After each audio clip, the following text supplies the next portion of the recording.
ناظرین گرامی، سینئر صحافی ارشاد بھٹی نے قاضی فائز عیسیٰ کو آڑے ہاتھوں لے لیا، چیف جسٹس کا پوسٹ مارٹم ہی کر ڈالا۔ لیول پلینگ فیلڈ کے حوالے سے جاری سپریم کورٹ میں کیس کی سماعت پر بات کرتے ہوئے سینئر صحافی ارشاد بھٹی نے کہا ہے کہ chief justice of Pakistan justice قاضی فائز عیسیٰ نے فرمایا کہ سارے معاملے کا حل اسلام میں موجود ہے۔ قاضی صاحب نے کہا کہ قرآن میں بتایا گیا ہے کہ انسان کا رتبہ بہت ہی بلند ہے، انسان برا نہیں ہوتا، اس کے اعمال برے یا اچھے ہوتے ہیں، کسی کو تاحیات نائل کرنا اسلام کے خلاف ہے۔ 62F انسان کو برا کہہ رہا ہے، حالانکہ اسلام میں ہے کہ اگر انسان توبہ کر لے تو اللہ بھی معاف کر دیتا ہے۔ اس بیان کے بعد سینئر صحافی ارشاد بھٹی نے کہا ہے کہ قاضی فائز عیسیٰ کو چاہیے کہ وہ پاکستان کی بھری ہوئی جیلوں میں جائیں اور جو ملزم اس وقت جیلوں میں قید ہے ان سے کہیں کہ آپ بہت عظیم انسان ہیں، آپ توبہ کریں اور گھر جائیں۔ ارشاد بھٹی نے مزید کہا کہ قاضی صاحب کو چاہیے کہ جو چوری کرتا ہے توبہ کر لے، اسے بھی چھوڑ دیں، جو ریپ کرتا ہے توبہ کر لے، اسے بھی چھوڑ دیں، جو قتل کرتا ہے توبہ کر لے، اسے بھی چھوڑ دیں اور پاکستان کی جیلوں کو خالی کر دیں۔ ارشاد بھٹی نے کہا کہ ایک طرف قاضی فائز عیسیٰ کہتے ہیں کہ اسلام کو درمیان میں نہ لاؤ اور دوسری طرف اسلامی اسکالر بن کر اپنی عدالت لگا لیتے ہیں۔ سینئر صحافی ارشاد بھٹی نے کہا ہے کہ قاضی فائز عیسیٰ اس وقت صرف نواز شریف کو بچانے کے لیے سب کچھ کر رہے ہیں۔ انہوں نے واضح کر دیا ہے کہ ایک بندہ جو کہ منی لانڈرنگ میں پکڑا گیا ہو، جس کے ملک سے باہر فلیٹ منظر عام پر ہو، پاناما میں مجرم ڈکلیئر کر دیا گیا ہو، تاحیات نائل ہو چکا ہو، اسمبلی میں کھڑے ہو کر پوری قوم سے جھوٹ بول چکا ہو، وہ انسان برا نہیں ہو سکتا، اس کو اہل سمجھا جا سکتا ہے۔ تو پھر ان سب کا کیا قصور ہے جو چھوٹے چھوٹے کیسز میں جیل کاٹ رہے ہیں؟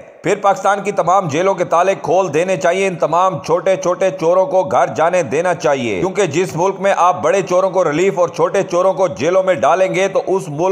ملک کے نظام کو بد دعائیں ہی ملیں گی۔ لیول پلینگ فیلڈ کی سماعت پر ارشاد بھٹی نے کہا کہ اگر اس طرح کی سماعت چیف جسٹس قاضی فائز عیسیٰ نے کرنی ہے تو پھر 80% عوام کی مقبول جماعت کے بانی عمران خان کا چیف جسٹس پر عدم اعتماد تو بنتا ہے، اور یہ ان کا آئینی اور قانونی حق بھی ہے۔ دوسری جانب قاضی فائز عیسیٰ نے نواز شریف کا تاحیات نائلی کیس بھی ختم کر دیا ہے اور سپریم کورٹ نے یہ فیصلہ کیا ہے کہ آئندہ کسی بھی سیاستدان کو تاحیات نائل نہیں کیا جائے گا، بلکہ صرف 5 سال کے لیے نائل کیا جائے گا۔ دوسرے الفاظ میں کہا جا سکتا ہے کہ قاضی فائز عیسیٰ نے پاکستان کے تمام سیاستدانوں کو یہ کھلی چھوٹ دے دی ہے کہ آپ جتنا مرضی ملک کو لوٹیں اور لوٹ کر باہر چلے جائیں، 5 سال باہر گزار کر دوبارہ واپس آئیں، پھر لوٹیں اور پھر باہر چلے جائیں، کیونکہ 22 کروڑ عوام آپ کی نظر میں کوئی اوقات نہیں رکھتی۔ ان کو جتنا مرضی آپ لوٹیں گے، یہ پھر بھی آپ کے پیچھے آ کر نعرے بازی ہی کریں گے، اس لیے ان کی یہی سزا ہے کہ ان کو جتنا مرضی لوٹتے رہیں، پھر 5 سال کے لیے واپس آ کر دوبارہ انہی لوگوں پر حکمرانی کریں۔ یہی ہمارا پیارا پاکستان ہے اور یہی ہمارے پیارے پاکستان کا آئین اور قانون۔ آخر میں ہماری اللہ تعالیٰ سے دعا ہے کہ اللہ تعالیٰ ملک پاکستان پر اپنا رحم و کرم فرمائے اور ایک ایسے شخص کو ملک کا وزیر اعظم بنائے جس سے پاکستان کی قوم پیار کرتی ہے۔ آمین ثم آمین۔